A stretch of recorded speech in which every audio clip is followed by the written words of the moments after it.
Hi teachers and mothers, welcome to my channel learn with Aamna. आज syllabication के second part पर discussion होगी। First part का link description में मैंने डाल दिया है।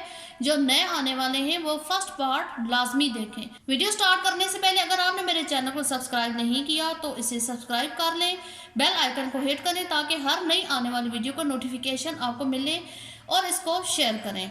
सो now let's start. Rules of syllabication. The first rule divides syllables before a suffix.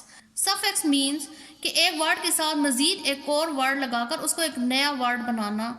जब भी इस तरीके से कोई आएगा उसमें सिलेबिकेशन होगी। For example tableful, fader, इसमें फुल सफिक्स है, ई आर सफिक्स है, इसमें सिलेबिकेशन होगी। For more example washer, wash suffix E R, इधर सिलेबिकेशन होगी। The second rule divide syllables after prefix. Prefix एक वर्ड के शुरू में लगकर एक नया वर्ड बनाने को कहते हैं। फॉर एग्जाम्पल री खबर, खबर के शुरू में री लग गया, एक नया वर्ड बनना है तो सिलेबिकेशन होगी आर ई से। Rearrange. For more example un happy,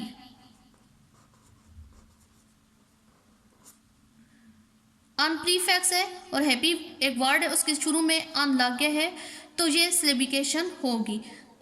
the third rule divide between double consonant. जब भी किसी वर्ड में डबल कॉन्सोनेंट होंगे तो इनकी डिवीजन इस तरीके से होगी कि एक कॉन्सोनेंट एक पार्ट में रह जाएगा, दूसरा कॉन्सोनेंट दूसरे पार्ट में चला जाएगा। जैसे कि rab, bit, fun, ny. For more example chil, Lee.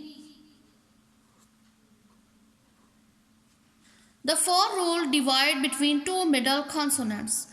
Mid में अगर 3 या 2 कॉन्सोनेंट आ जाएं तो उसको भी डिवाइड किया जाता है। पहले पार्ट में 2 कॉन्सोनेंट रह जाते हैं और नेक्स्ट पार्ट में 1। फॉर मोर एग्जाम्पल मश रूम। इसको डिवाइड करने से पहले ऊपर मेंशन किया जाता है सी कॉन्सोनेंट, पी कॉन्सोनेंट था ऊपर सी लिखा गया है, यू वावल है ऊपर वी लिख दिया गया है, एम कॉन्सोनेंट है सी लिखा गया है, पी कॉन्सोनेंट सी, के कॉन्सोनेंट सी, आई वावल है वी लिखा गया है, एन कॉन्सोनेंट है सी लिख दिया गया है। The next rule divide after an open syllable with long vowel sound. अगर कोई वावल स्टार्ट में लॉन्ग वॉइस दे रहा है तो वो अलहदा रह जाएगा और अगला हिस्सा पूरा दूसरे पार्ट में चला जाएगा। जैसे कि aback, about. For more example a bat. Next rule divide compound words between the two words. Compound words होते हैं, 2 वर्ड्स को मिलाकर एक वर्ड नया बन जाता है। For example class room, class अलग वर्ड था, रूम अलग था। जब ये दोनों आपस मिलकर एक नई चीज़ बना रहे हैं तो इसको कंपाउंड वर्ड कहते हैं। इनमें भी सिलेबिकेशन होती है। Class room, sun shine. For more example sun flower. इसकी इस तरीके से सिलेबिकेशन होगी।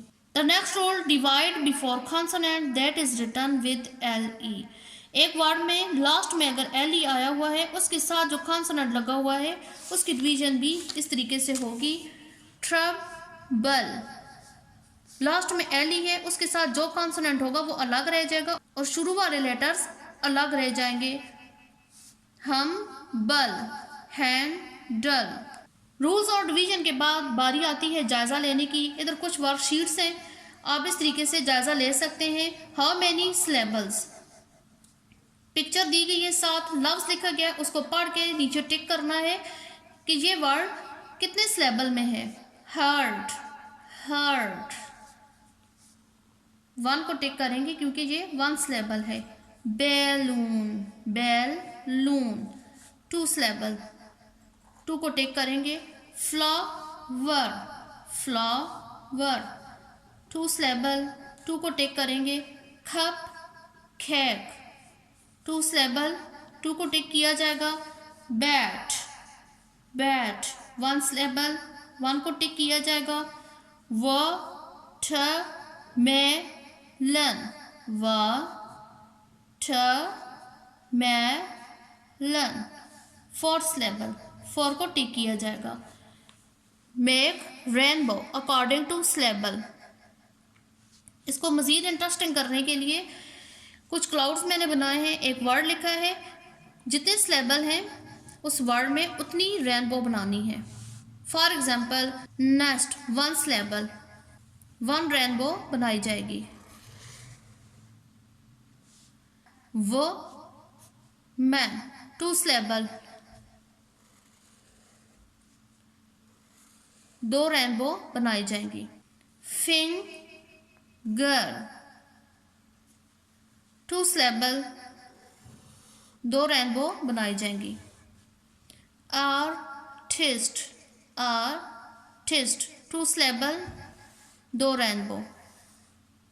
Basketball, three syllable, three rainbow, one two three. Irregular, one two three four, four syllable है, फोर रेनबो बनाई जाएंगी, one two three four. I hope आपको ये सारे रूल्स अच्छे तरीके से समझ आ गए होंगे। मेरे साथ रहिएगा। Thanks for watching.